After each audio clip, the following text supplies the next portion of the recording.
Hello, everybody. Thank you very much for the invitation to present my work about stomach-brain synchrony.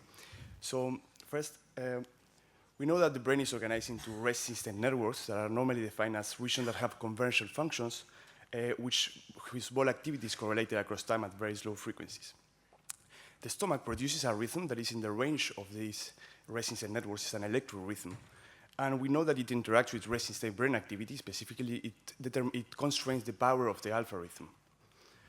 So the questions we wanted to answer is the gastric rhythm and resting state ball activity coupled? So a little background about the gastric rhythm is an electrical slow wave that moves through the stomach with a cycle every 20 seconds and is intrinsically generated in the stomach by a group of cells called interstitial cells of Cajal that basically they are driving the smooth muscular contractions during digestion, but even in the absence of contraction of the muscle, these cells continue to generate this rhythm. And if we cut the stomach from the brain, the stomach will keep doing this rhythm 24/7. So there are sensory neurons that make kind of synapse with these cells, and through vagal and spinal pathway, they are continuously relaying this gastric rhythm to the brain. So we thought because it's rhythmic, it might also interact with the resting state brain activity. So we can measure this rhythm with this technique called electrogastrogram, which are basically electrodes on the skin of the abdomen. And we can pick one channel that has a large peak at the frequency of the one cycle every 20 seconds and recover the time series, which is very similar to a sine wave with varying amplitude. So what we did is we recorded 15 minutes of ball fMRI in 30 healthy participants that were fixated in a point during 15 minutes. And we also recorded at the same time the electrogastrogram, the electrocardiogram, and pupil diameter. So in order to quantify the level of gastric ball phase synchronization, we first filter the ball time series at the frequency of each subset stomach speed.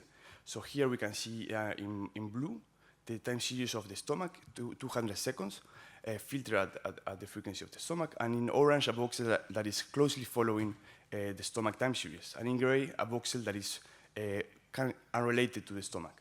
So we try to quantify this using a measure that is called phase locking value that is very common in electrophysiological recordings, which basically is quantifying the consistency of the delays between the two time series.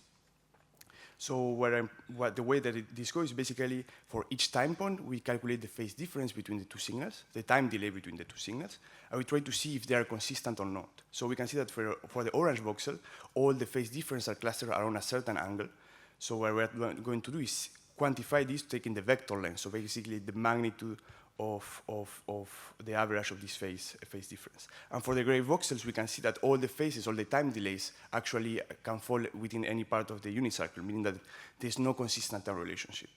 Two other properties important of PLV that is independent of amplitude. We take the amplitude away from the equation, and it doesn't provide any index of directionality.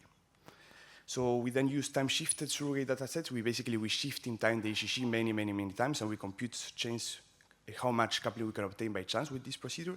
And then we use a cluster-based statistical procedure to determine voxels coupled at the group level.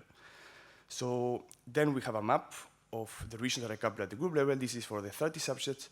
And we can see that it's clearly this network cuts across canonical resting state networks in the sense that we have portions of the somatomotor network, we have portions of the deformant network, portions of the visual network. All these regions are actually connected through delay connectivity, but I will talk about this later. So as I said, it's a somatomotor, occipitoparietal, and occipitotemporal network.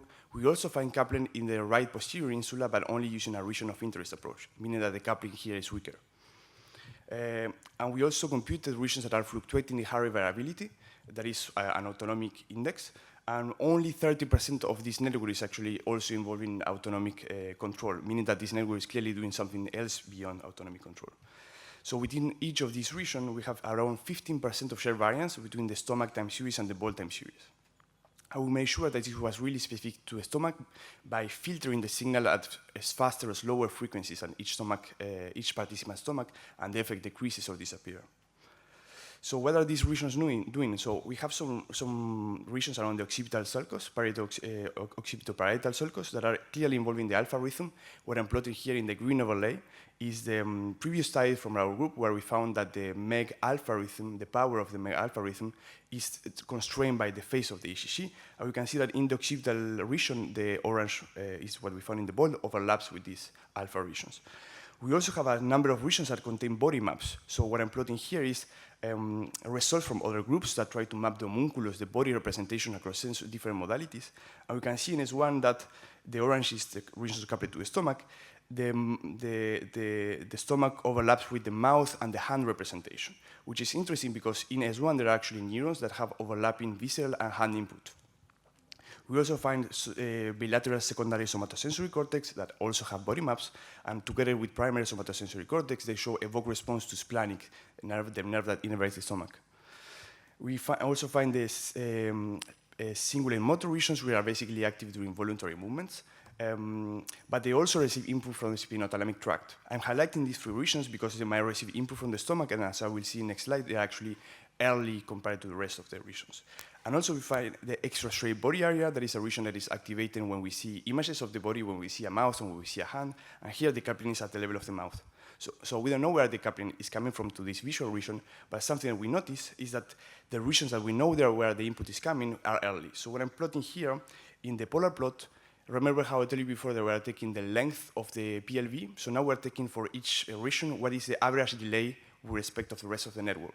And what we can see here is that all the regions that has potential source of input from the stomach, like primary somatosensory, secondary somatosensory, and even the insula, are like relatively early compared to the rest of the network. They are following the stomach up to 2 seconds earlier than the rest of the network. While the regions that don't have a source of input, like the extracellular body area or the precuneus, they are late. So actually, between the primary somatosensory cortex and the precuneus, there are 3 seconds delay. And here I'm showing the time series of one subset in the medial wall motor regions in green, and in blue the extracellular body area, and we can see that independently of the stomach, these two regions actually have delay. So the time series are very similar, but because of this 2 seconds delay, you will say that they are not connected. So this is kind of a problem because Pearson correlation, the method that is most commonly used in fMRI resting state studies, is not optimal for studying these delays, while phase synchronization or coherence or cross correlation can actually see these delays. So I try to illustrate this with very dummy time series. Here we can see that the two time series have a small shift, so PLV phase locking value will be 1 for this, but the correlation value will be slightly slower. If we align the time series back again, we have high correlation and high PLV, and here we have the typical anti-correlation or the anti-phase relationship. But I think this is the most dangerous case for fMRI studies. Here we'll say there is absolutely no interaction between the two time series, but only shifting them with PowerPoint is the same time series, right? We're all agree on that. So these gastric network regions, what we found is that are all functionally connected between them, but with a time delay. And I will illustrate this with these 3 body maps. So I'm plotting here at the group level the mean functional connectivity measured with shared variance, either a square Pearson coefficient, that is a measure of instantaneous connectivity, or either square coherence. It will be the same with cross correlation. So we can see that if you use a measure of instantaneous connectivity, these medial wall motor regions had around 30% of shared variance with primary somatosensory cortex, which makes sense because they form part of the same somatomotor resistant network. But now, if we measure the shared variance with the extrastriate body area, we see that they're actually not coupled. Now, if we use coherence or cross correlation, we found that they actually have more variance, medial wall motor region and extrastriate body area, than with the same resistant network region S1. So we don't know what are the origins of these delays, but they are known for a long time in task fMRI. Basically, we will model these delays with the derivative of the hemodynamic response function. And a couple of years ago, the group of Reichle and Mitra, they discovered that they seem to be pervasive also during resting state. So to conclude, we define resistant networks in general as regions that have conversion functions whose brain activity is correlated across time. Here, we think that all these regions have kind of conversion function because they're all related to the body somehow. And they seem to be connected through delay connectivity. So we think we have tapped into a new kind of resistant network, a new kind of work for the brain during rest. And it happens to be connected to the stomach during rest. That's why we call it the gastric network. So that led us to decide for the title of the paper that it was recently published in eLife. Stomach-brain synchrony reveals a novel delay connectivity resistant network. So I'd like to thank my 3 collaborators, my PhD supervisor, and Dominique and Benoit Beranger that helped me a lot during the acquisition and the analysis. With that, my poster is 2625. I have some more data on the heart and the pupil if you want to come around, and also on dynamic function and connectivity. And if you have questions, I will be pleased to answer.